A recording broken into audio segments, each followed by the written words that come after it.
Number one is looking into the market Vietnam. Vietnam itself is an interesting country from the random or frame conditions for us. We have a product which is mounted or installed on existing truck fleets or gensets in various applications, mining companies.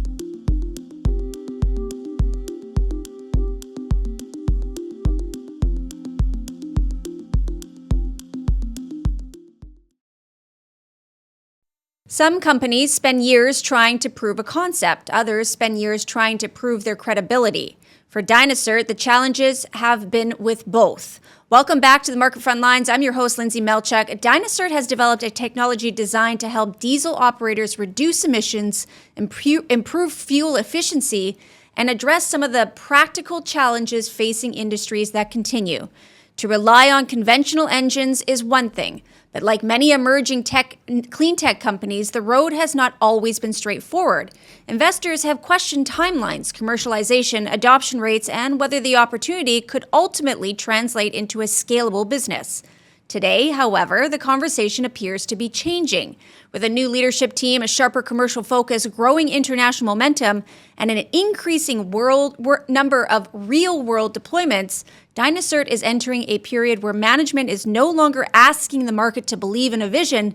They're now being asked to prove it. And perhaps more importantly, they're beginning to show evidence that their technology is solving a problem many operators have struggled to address: how to improve environmental performance without sacrificing operational realities. Joining me today are two of the leaders responsible for driving that next chapter: Bernd Krüper, president of dynaCERT, and Kevin Unrath, chief executive officer. Gentlemen, welcome back to the Market Frontlines. It's been a hot minute, so welcome back. Hello, Lyndsay. Thanks for having us again. Pleasure talking to you and pleasure talking to all your audience and followers about dynaCERT. Absolutely. Now, Kevin, I'm going to just kick this off right here with you. Every incoming CEO inherits two things: opportunity and baggage. dynaCERT has spent years developing its technology, but it has also spent years trying to earn the market's confidence. So when you stepped into this role, what was the first thing you believed had to change inside the company to accelerate commercialization, and what has been your biggest priorities since taking the helm? Thanks for the question, Lyndsay. I think it's all about industrialization. The company's looking back on a development period over the last years. It has had several pilot applications or applications in the market where to learn of. But at the end of the day, we are talking about industrialization and getting the company from let's call it post-startup situation into an industrialized company.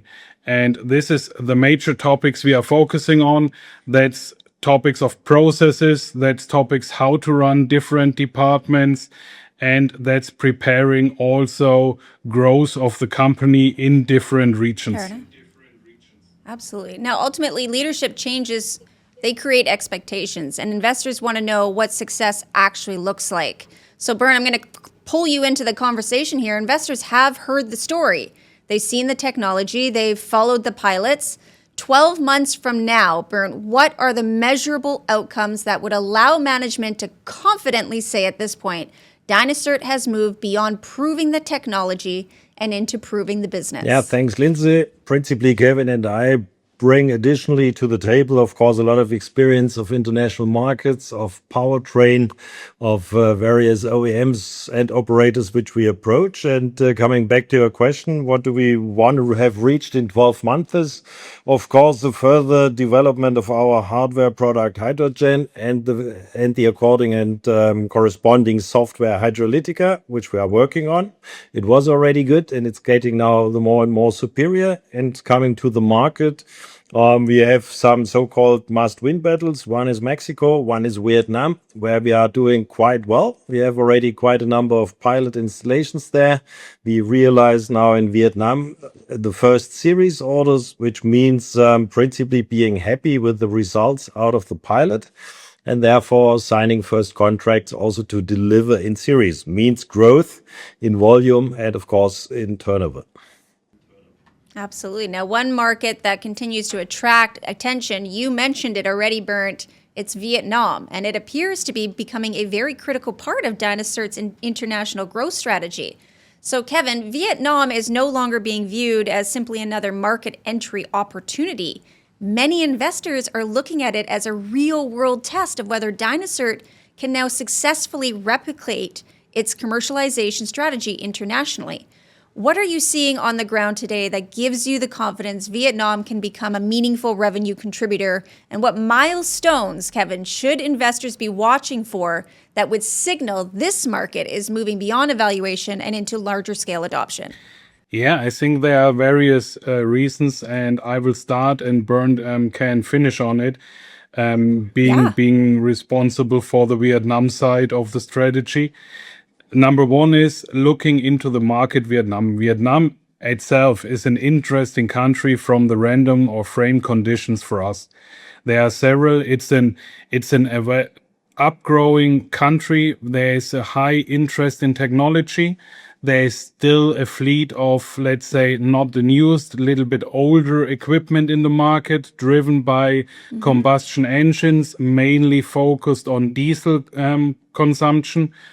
And also the diesel quality and the fuel quality is different to over here. So it's different parameters meeting exactly, let's say, the efficiency increasing spot of our technology. And this is a good basis for a market entry, combined with a society which is able to invest and willing to invest in these topics.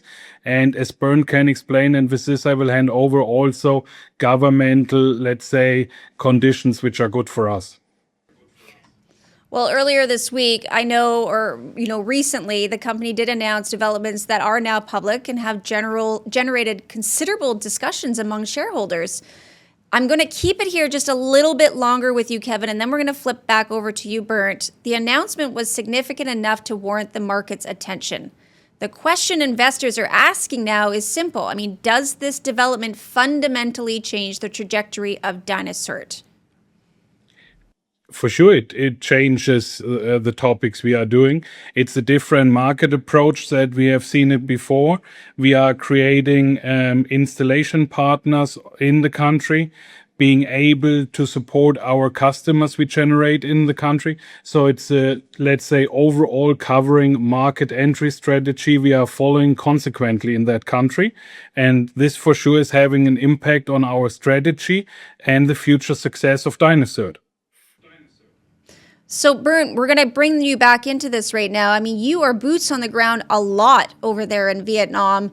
What are the biggest successes that you've seen over there so far? And also flip that, what are the biggest challenges that you've seen over there so far? Yeah, means generally coming back to the question around further development or changing the corporate strategy, as Kevin explained.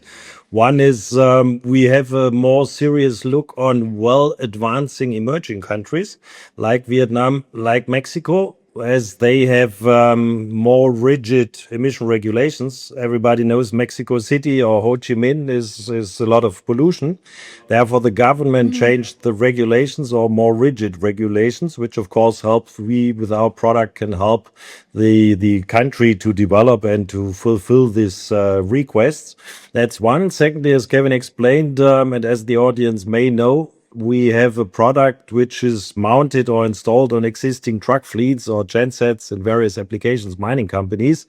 Therefore, we help to fulfill the more rigid emission regulations. And secondly, we help to continue the existing fleet, and then additionally saving fuel cost, which of course sounds reasonable and is reasonable. And maybe coming back to the question of changing the strategy, I would say it's more the realization of the pre-work we did. As said, strengthening the hardware, finding and training the right partners.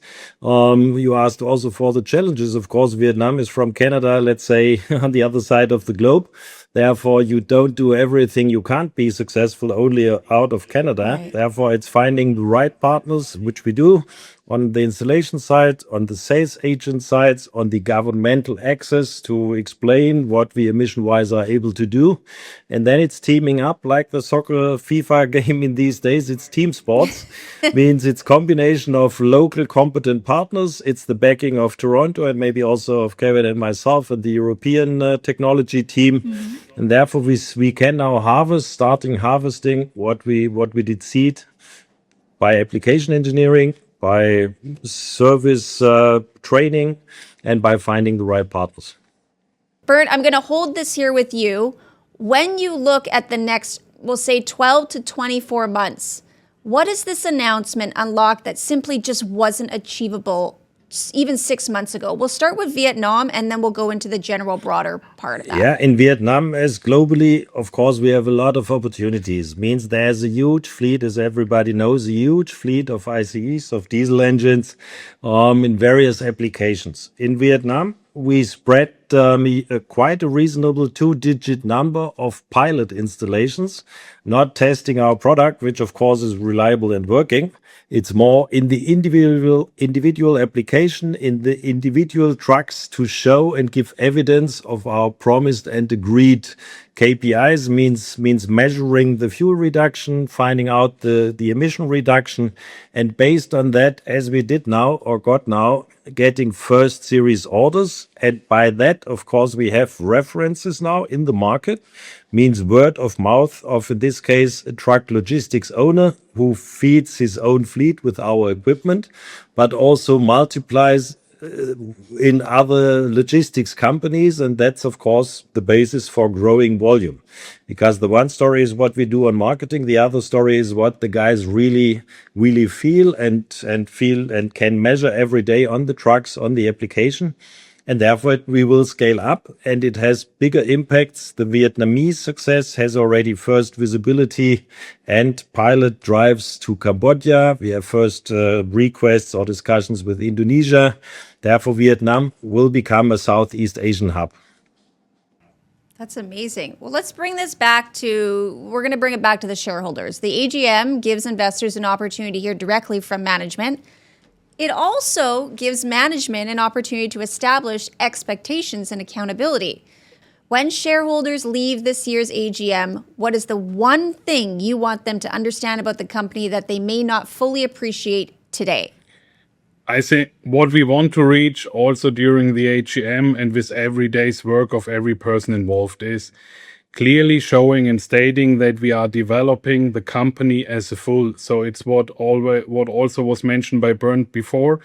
It starts on the R&D side. It goes over procurement, production. It goes to service, having proper service availability, and goes to sales. At the end of the day, what we are doing, we are strengthening all the disciplines throughout the company, which I called before already industrialization. And that's exactly what we want that everybody understands. So it's a full package concept we are running there. And the end of the day, for sure, the most important in every, let's say, business is sales. That's what we are targeting with this full package approach we are running at the moment in the company. Okay, fair enough. So an equally important question for either one of you to answer: what should shareholders hold management accountable for over the next 12 months? Yeah, of course, we are in charge of the company. Therefore, of course, figures is our duty, but not only figures, as Kevin explained. We developed a clear plan and a clear strategy, and our job is to execute this strategy and to realize by that reasonable figures and having a volume and turnover increase and a share price increase finally. And therefore, series orders is, of course, the best case to show it. And therefore, we are happy to realize more and more series orders. Well, I'm looking forward to hearing and seeing what comes down the pipeline for you both. Gentlemen, an excellent conversation. Thank you again for sitting with us, and we look forward to having you back soon. Yeah, Lyndsay, thank you very much. Thank you, Lyndsay. What stands out from today's discussion is that dynaCERT appears to be entering a very different chapter in its evolution. The focus is no longer solely on technology, the focus on execution, on commercialization, market adoption, and proving that years of development can translate now into meaningful business growth. Again, I've been speaking with Bernd Krüper, president of dynaCERT, and Kevin Unrath, CEO of dynaCERT. Now, the company trades on the TSX under the symbol DYA, on the OTCQB under DYFSF, and on the Frankfurt under DMJ. For investors, the next chapter won't be defined by promises, it's going to be defined by results. And if management delivers on the opportunities in front of them, dynaCERT may no longer be viewed as a company trying to prove its technology, but as a company proving why it matters. I'm Lyndsay Malchuk with Appeton Media, and this has been the Market Frontlines. Stay tuned, there's more to come.